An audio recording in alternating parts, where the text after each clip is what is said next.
With training camp just a week away, we're starting to get a little more clarity on what our Jet football season could look like. Governor Murphy has announced no fans at MetLife until further notice, and it seems like we're getting no preseason games. Jets, Jets, Jets! Welcome to Jets Talk. My name is Ryan. I'll be your pilot today. If you're new here, hit that subscribe button. If you've been here before, welcome back. I love having you here.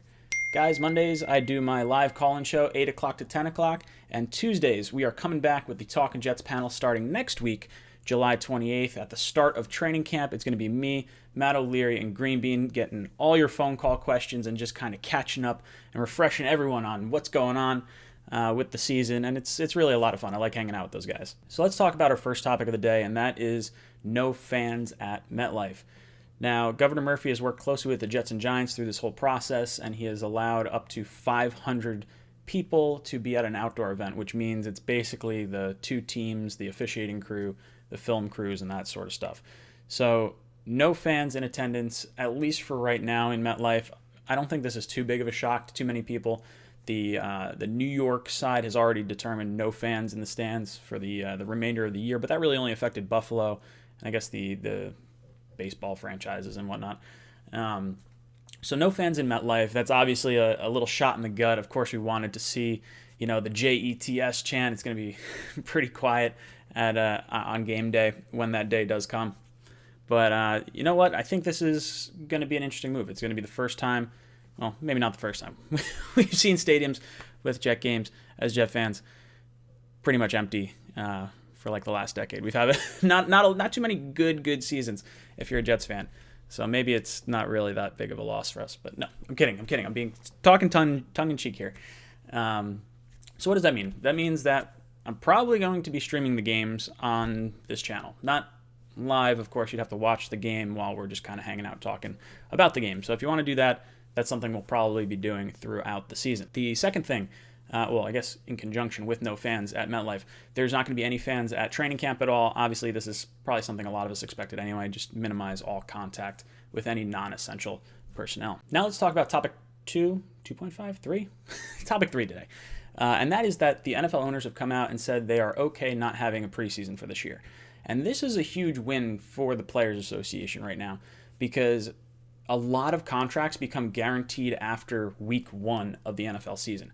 So if you're an NFL player, you really want no preseason games to happen because there's a lot of hurdles that are going to have to go into making an NFL game happen with all these COVID restrictions and the types of restrictions they're going to have on players overall. So why risk that as a player if things go sideways in the first or second week of the preseason? Why risk that and not get your money when you can have all that on stage for week 1, but then you also get the security of getting a lot of your guaranteed money? So this is a very smart play for the Players Association. I think it's a good nod for the owners. There's still a lot of things to work out. Now, aside from just the guaranteed money, it's really good because this is going to help prevent injuries. You're not going to get the freak injury in preseason. You're not going to have Avery Williamson tearing an ACL in the third quarter of a preseason game. So you kind of avoid that, which is good.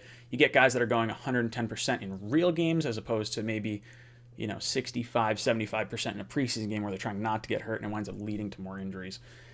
Where does this hurt? Well, this hurts the rookies. It hurts especially for the Jets. It's going to hurt our offensive line development because it takes a lot of time for these guys to gel together.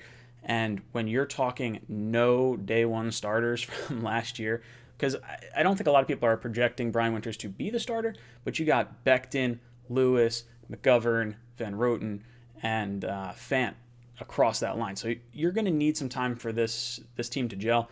And at the beginning of the schedule, it could be a little rough for Sam. You got Buffalo and the 49ers and the Colts, who all have a pretty stout interior defensive line.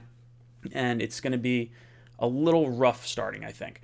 Now, who does this really help? It really helps the veterans because if you're not getting a preseason and you're only getting to look at these players in live game action, you need to kind of depend on them. You could see owners or I guess GMs side more with a player that has been on an NFL roster already. So you might see more veterans get signed as opposed to an undrafted free agent. Hopefully they expand the size of rosters and the size of practice squad teams So that way you can at least retain some of the guys that you would have otherwise had a chance to look at in the preseason. Guys like Cager, wide receivers that have come in and really seem like they're going to be pretty good, or at least like are interesting players that could catch on. Bryce Huff is one, a pass rusher from Memphis that I really want to see. So hopefully we can retain all these guys without having to kind of cut them without really seeing much of them other than, the coaches see in practice. Going to be interesting to see. Really interesting. And then what does this look like moving forward? Does the preseason actually ever come back? Do we just get rid of the preseason entirely? This is going to be a really cool experiment to just see as an NFL, fan. Where does this go in the future? Guys, let me know what you think of everything down below in the comments. And as always, go Jets.